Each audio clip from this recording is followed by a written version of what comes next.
As world leaders and diplomats gathered at the annual United Nations General Assembly this week, the spotlight was once again on Ukrainian President Volodymyr Zelensky.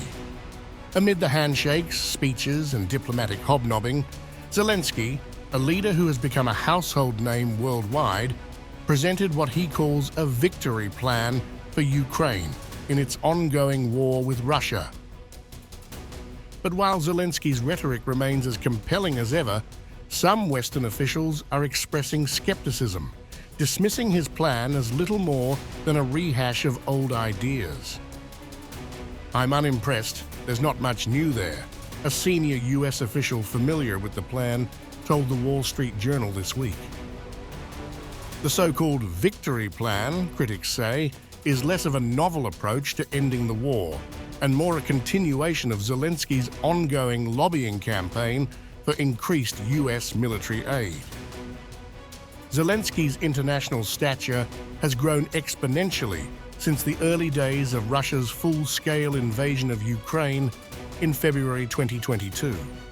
The Ukrainian president, who famously rebuffed offers from US officials to be evacuated from Kyiv during the war's opening days, has come to symbolize his country's underdog resistance against a far larger Russian military. Ukraine's surprising resilience, including key victories in Kharkiv and Kherson, has inspired admiration and support from Western leaders.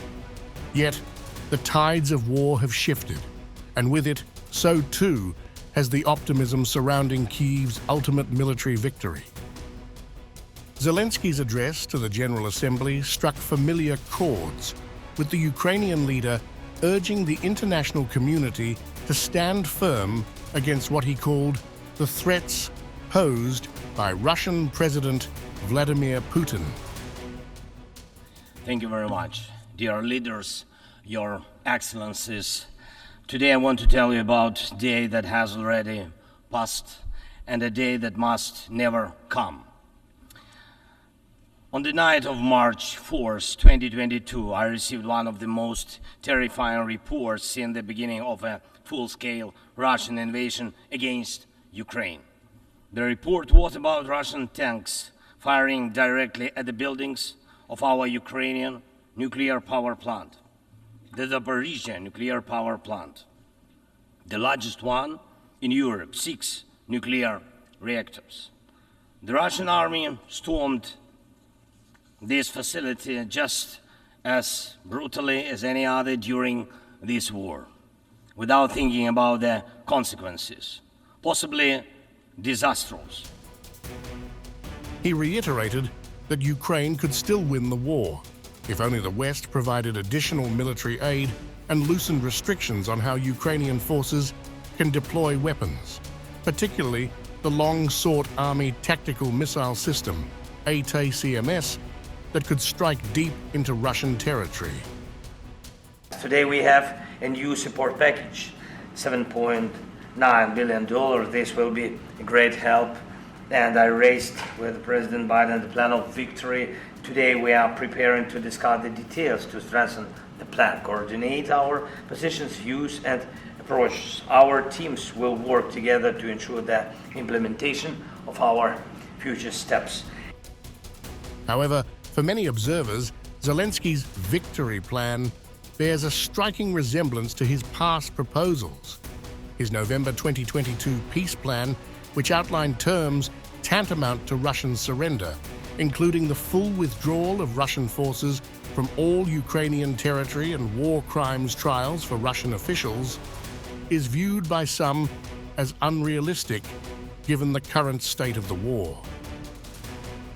While Zelensky continues to push for an ambitious endgame, one in which Putin is forced to concede and Ukraine regains all of its occupied land, the facts on the ground tell a more complex story. One day in this hall, it will surely be said that Russia's war against Ukraine has ended, not frozen, not paused, not forgotten, truly ended. And this will happen not because someone got tired of the war, not because someone traded something with Putin. Russia's war against Ukraine will end because the UN Charter will work. Despite early setbacks, Russia has made significant tactical gains in recent months. Russian forces continue to advance slowly in the Donetsk region, and Ukraine's counteroffensive has been bogged down by heavy attrition. Moscow's strategy of wearing down Ukraine's defenses with sheer firepower, particularly in artillery and air superiority, is taking its toll. Putin's government has also shown little sign of backing down, with the Kremlin choosing to escalate the conflict rather than negotiate. The war, now in its third year, has become a test of endurance, and with a larger population and greater military resources, Russia maintains the upper hand in terms of mass and material. US officials, while sympathetic to Ukraine's plight, are increasingly doubtful that Kyiv can achieve its maximalist goals. Some Western diplomats quietly acknowledge that it may not be realistic for Ukraine to liberate all of its occupied territories, including Crimea, without significant concessions from both sides. One notable shift in Zelensky's rhetoric, however, is his increasing openness to the idea of diplomacy. In his address to the General Assembly, he mentioned the need for a peace process, an acknowledgement that the war may not end on the battlefield alone. Zelensky has floated the possibility of inviting a Russian delegation to a future multilateral Ukrainian peace summit, a significant departure from his earlier stance that talks with Moscow would be futile. Yet even as he emphasizes the importance of diplomacy, Zelensky's vision of a peace process still centers on Putin's unconditional withdrawal from Ukraine, something that many analysts view as far-fetched. For the Ukrainian president, peace remains synonymous with victory, and any compromise is seen as a concession to aggression. For now, Zelensky continues his campaign for additional Western support, warning that giving in to Putin would signal the collapse of the rules-based international order. But the cracks in the West's unwavering support are beginning to show, as some officials openly question how much longer Ukraine can sustain the war without a major shift in strategy.